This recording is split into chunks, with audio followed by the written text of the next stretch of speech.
இயக்குனர் இமயம் பாரதிராஜா அவர்கள் இயக்கிய ஒரு திரைப்படத்தை 15 முறை பார்த்த முன்னாள் முதலமைச்சர் செல்வி ஜெயலலிதா என்ற ஒரு சுவாரஸ்யமான தகவலை பத்தி தான் இந்த பதிவுல நாம பார்க்க போறோம். வாங்க பதிவிற்குள் போகலாம். இயக்குனர் பாரதிராஜாவின் படைப்புகள் இன்றும் மக்கள் மத்தியில் தாக்கத்தை ஏற்படுத்தக்கூடியவையாக அமைந்துள்ளது.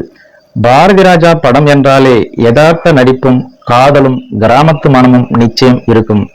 அதே போல அவரின் இந்த அழகிய படைப்பிற்கு மக்கள் மத்தியில் எப்போதுமே மவுசு குறைந்ததில்லை.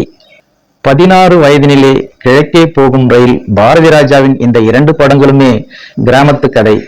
இதில் 2வது படமான கிழக்கே போகும் ரயில் என்ற திரைப்படம் 1 வருடத்திற்கு மேல் ஓடி பட்டையை கிளப்பியது.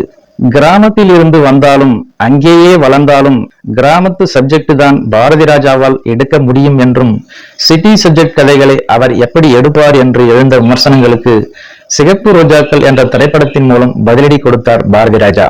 16 வயதினிலே கிழக்கே போகும் ரயில், சிகப்பு ரோஜாக்கள், நிழல்கள், அலைகள் ஓய்வதில்லை, டிக் டிக் டிக், புதுமை பெண், முதல் மரியாதை என தமிழ் சினிமாவை தனது படைப்புகளால் வியக்க வைத்தார் பாரதிராஜா. தமிழ் சினிமா தனது உச்சியில் வைத்து இயக்குனர் இமயம் என கொண்டாடப்படும் ஒரு கலைஞராக வலம் வந்து கொண்டிருந்த பாரதிராஜாவை ரசிகர்கள், சினிமா நட்சத்திரங்கள் என அனைவருமே கொண்டாடினார்கள். அப்படி இருந்த இயக்குனர் இமயம் பாரதிராஜாவை அரசியல் விட்டு வைக்குமா என்ன? பல முறை பல தலைவர்கள் அவரை அரசியலுக்கு அழைத்ததுண்டு. ஆனால் பாரதிராஜா, நான் ஒரு கலைஞனாக ஊரை விட்டு வந்தேன், போகும்போதும் என் உடல் நல்ல கலைஞன் என்ற பெயரோடு மட்டுமே போக வேண்டும் என்று அரசியலை நிராகரித்து விட்டார்.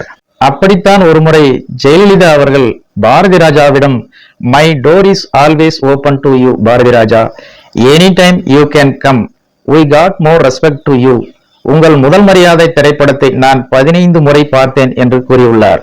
முன்னாள் முதலமைச்சர் செல்வி ஜெயலலிதாவையே வியக்க வைத்த இயக்குனர் இமயம் பாரதிராஜாவின் இந்த சம்பவம் இணையத்தில் பரவி வருகிறது என்பது குறிப்பிடத்தக்கது.